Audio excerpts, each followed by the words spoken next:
The leader of the terrorist group al-Qaeda, Ayman al-Zawahiri, was killed in a CIA drone strike over the weekend in Kabul, Afghanistan.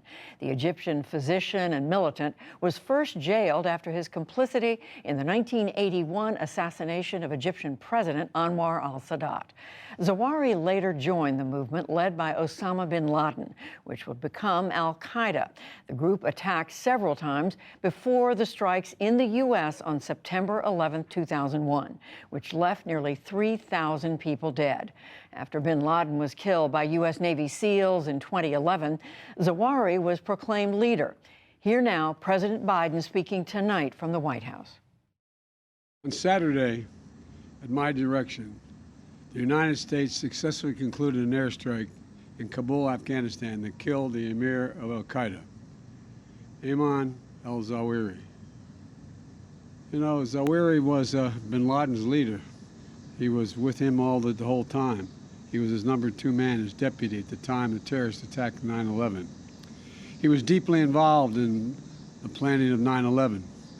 One of the most responsible for the attacks that murdered 2,977 people on American soil.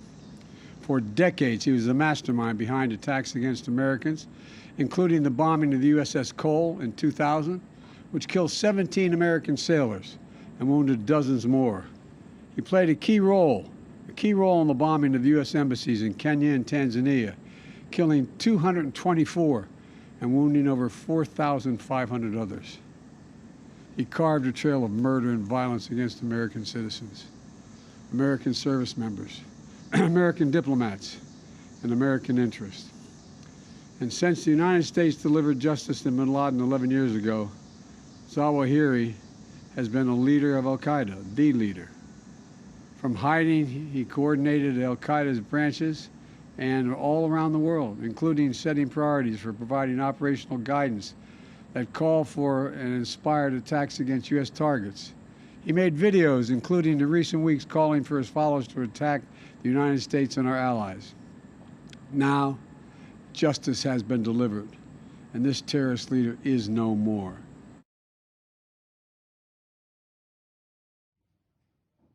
And here with me now is our Foreign Affairs and Defense correspondent, Nick Schifrin, who was the first foreign reporter at bin Laden's compound after his killing, and who lived in Afghanistan and Pakistan for years. Nick Schifrin, hello. Big story. So remind us who Zawahiri was, and remind us how important is al-Qaeda today? As President Biden said, he was important on 9/11 and before 9/11, but really went beyond that. He was really the backbone of al-Qaeda's leadership and the inspiration for the ideology behind al-Qaeda, that terrorists could target fellow Muslims because, as they saw it, they supported the infidel West. And he was responsible not only for helping with 9/11, but also attacks before that. American soldiers in Somalia in '93, the 2 embassy bombing attacks in the '90s in East Africa, the USS Cole attack in Yemen in 2000, and he was really responsible for some of the aspirations of al-Qaeda to go after the U.S., inside the U.S. and its targets. Judy, we focus on ISIS quite a lot these days, thinking about that they are more active. But al-Qaeda has franchises that are around the world that are still active. And in addition to those inspirations that Zawahiri and others from al-Qaeda Central continue to provide to ISIS, Zawahiri himself was still strategically involved in al-Qaeda worldwide, according to a senior administration official, and he was still currently, underline that word, trying to attack the U.S.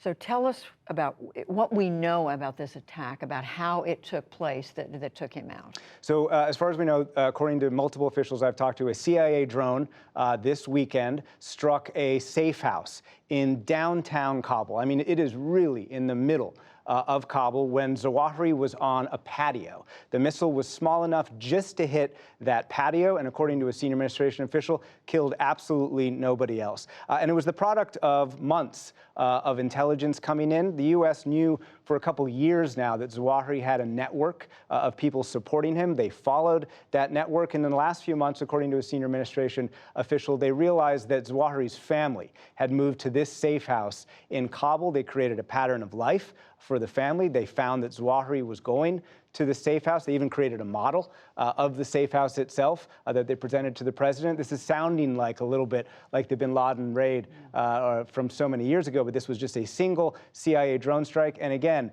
this portion of Kabul, Wazir Barhan, Sherpur, was where I and many Westerners have lived. There are massive houses there that were built with corrupt funds by the former government, sitting right there, backed by a senior Taliban member, Siraj Haqqani, and his team as well. But a reminder of how much goes into planning these attacks. Finally, Nick, what does this mean for the U.S.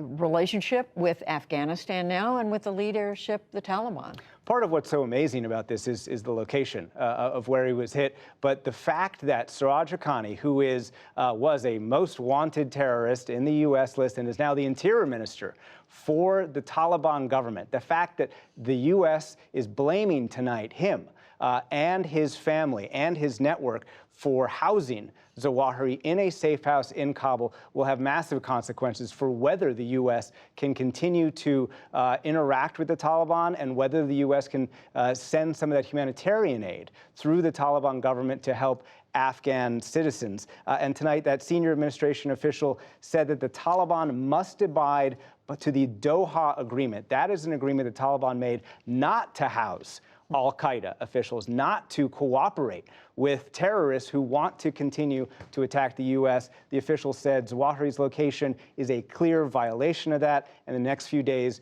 we expect them not to take any drastic steps against U.S. citizens still in Afghanistan. Well, this is all very big breaking news that we've just learned about in the last couple of hours. Nick Schifrin, thank you very much. Thank you.